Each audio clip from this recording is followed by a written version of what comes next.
Guys, luto na yung isda. Naubusan kami ng gasol. Kaya dito kami sa rice cooker. Dito ako sa rice cooker nagpatuloy ng pagluluto. Ayan guys, luto na ang sinigang na isda na may kalamansi, may talbos.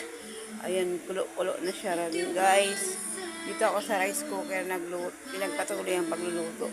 Kasi naubusan kami ng gas. Ayan guys, so ayan nga, yummy yummy.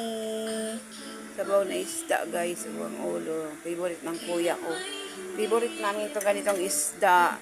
Lalo na nabubuhay pa si mama ko. Ay, favorite niya to guys, yung isda. Minsan, kinaeskabitsi, maraming kamatis. Ayan, tapos lalagyan ng pechay. Ngayon, tinagyan ko ng talbos sa may kalamansi.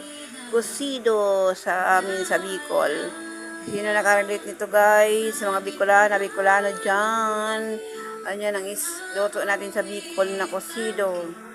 Yan guys, kain na tayo ng lunch. Thank you Lord.